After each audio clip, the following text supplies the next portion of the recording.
एक बड़ी खबर आपको बताएंगे। उपचुनाव से पहले सपा की चुनाव आयोग को चिट्ठी। मतदाताओं के वोटर कार्ड की पुलिस जांच नहीं करने की मांग की गई है। पत्र में लोकसभा चुनाव 2024 का हवाला दिया है।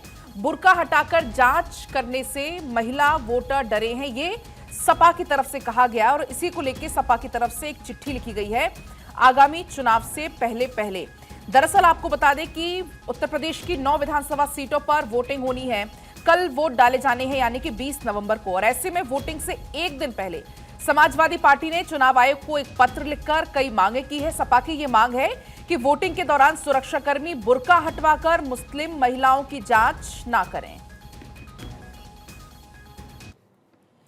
तो इस पूरे मामले पर समाजवादी पार्टी पर अब बीजेपी का हमला भी सामने आ गया है कि धर्म के नाम पर वोट जिहाद ना करें। गिरिराज सिंह की तरफ से यह कहा गया है कि धर्म के नाम पर वोट जिहाद की कोशिश ना करें, क्योंकि सपा की तरफ से यह मांग की गई है कि वोटिंग के दौरान सुरक्षाकर्मी बुर्का हटवाकर मुस्लिम महिलाओं की चेकिंग ना करें। बीते लोकसभा चुनाव के दौरान पुलिसकर्मियों ने अपना पद का दुरुपयोग करते हुए सपा समर्थक मुस्लिम महिलाओं को चेकिंग के बहाने भयभीत किया था। ये उनकी तरफ से लिखा गया।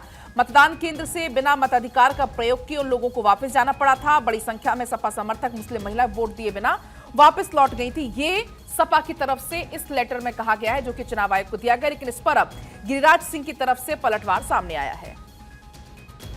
मैं इलेक्शन में जुड़े हुए सारे अधिकारियों से कहूंगा, झारखंड हो या महाराष्ट्र हो, और एनडीए के कार्यकर्ताओं से कहूंगा जो पोलिंग एजेंट होते हैं, धर्म के नाम पर वोट जिहाद ना करें। बुर्का पहन करके, बुर्का खुलवा करके देखें। अगर बुर्का खोलने का कोई विरोध करे तो उसका डट के विरोध करे, क्योंकि कानूनन ये सही है कि बुर्का उठा करके उनका चेहरा देखें। इसी बीच हमारे साथ हमारे संवाददाता नीलेश जुड़ गए हैं। नीलेश, जिस तरीके से वोटर पहचान पत्र की जांच पर सपा की आपत्ति अब सामने आ गई है जस्ट एक दिन पहले, क्योंकि कल वोटिंग होनी है। अब कई सारे सवाल, जिस तरीके से हमने देखा भी कि गिरिराज सिंह ने पलटवार भी कर दिया है। पहली बात तो आपत्ति क्यों, अब दूसरी बात यह कि अब एक दिन पहले अब इस पूरे मामले पर कितनी ज्यादा सियासत आने वाले समय में गरमाने वाली उत्तर प्रदेश में।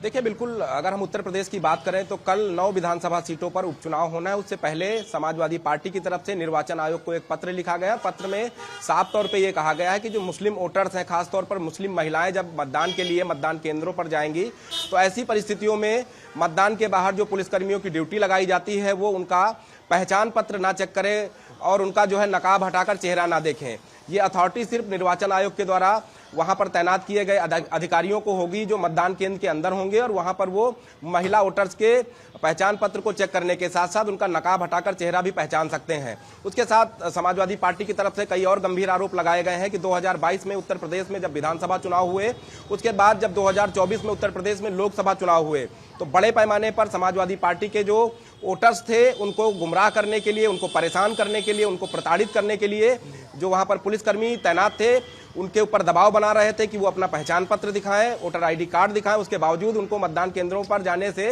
रोका गया, देर में जाने दिया गया, जिसके कारण कहीं ना कहीं समाजवादी पार्टी के जो वोटर्स थे वो पूरी संख्या में वोट नहीं डाल पाए, मतदान केंद्र तक समय पर नहीं पहुंच पाए।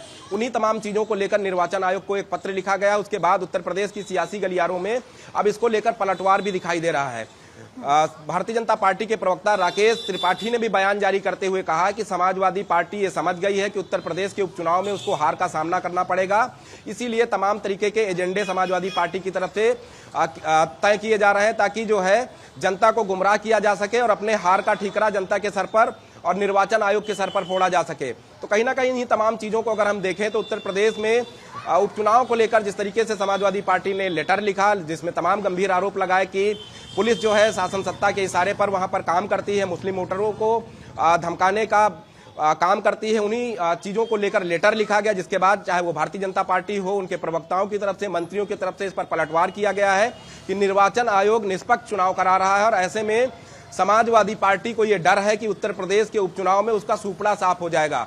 तो ऐसे में यह कहा जा सकता है कि निर्वाचन आयोग अब इस पर क्या कुछ निर्णय लेता है, लेकिन उत्तर प्रदेश की सियासी गलियारों में समाजवादी पार्टी के प्रदेश अध्यक्ष की तरफ से लिखा गया जो पत्र है उसको लेकर चर्चाएं तेज हैं, इस पर सियासत भी देखी जा रही है।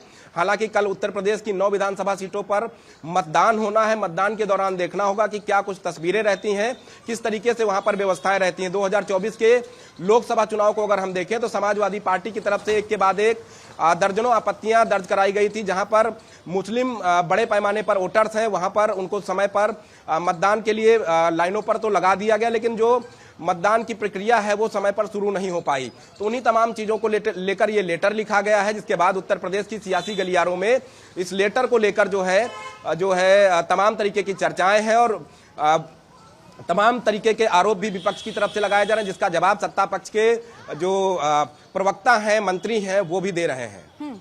लेकिन नीलेश, अगर वोटिंग की भी एक अपने आप में प्रक्रिया होती है, पूरे नियम कानून होते हैं, नियम कायदों से ही वोटिंग होती है, और अगर इस तरीके से पत्र लिखा गया है तो जो गलत लोग हैं वो भी इसका फिर उपयोग कर सकते हैं। अगर कल को ऐसी बात अगर सामने कोई आती भी है तो अगर इस तरीके की आपत्ति उठाई भी जा रही है तो देखिए, बिल्कुल अगर कोई नकाब में वोट डालने जाएगा तो उसकी पहचान कर पाना मुश्किल होगा निर्वाचन आयोग के उन अधिकारियों के लिए जो मतदान केंद्र पर तैनात होंगे। कहीं ना कहीं निर्वाचन आयोग की ये नियमावली भी कहती है कि जो भी मतदाता वहां पर मतदान के लिए जाएगा, मतदाता सूची में पहले उसका मिलान किया जाएगा कि क्या वाकई में उस मतदाता का नाम मतदाता सूची में है या नहीं है। उसके बाद उसकी फोटो मिलाई जाएगी, उसका जो निर्वाचन कार्ड है उसको मिलान किया जाएगा। उसके बाद ही मतदाता की पहचान करने के बाद मत केंद्र के अंदर जाने की अनुमति होगी, वो अपने प्रत्याशी के पक्ष में वोट डाल सकेगा। इन्हीं तमाम चीजों को लेकर समाजवादी पार्टी की तरफ से सवाल किए जा रहे थे कि वो नकाब को ना हटाएं, क्योंकि महिलाओं की ये जो है गोपनीयता है उसको भंग किया जाएगा, जिसको लेकर जो है अब भारतीय जनता पार्टी के प्रवक्ताओं के, मंत्रियों के बयान भी सामने आने लगे हैं। उनका कहना है कि निर्वाचन आयोग की अपनी एक नियमावली है, भारत एक लोकतांत्रिक देश है, ऐसे में लोकतंत्र के अंदर इस तरीके से गोपनीयता को भंग करने की जो बात कही जा रही है वो बिल्कुल निराधार है। और समाजवादी पार्टी को ये पता चल गया है कि उत्तर प्रदेश के उपचुनाव में उसको हार का सामना करना पड़ेगा।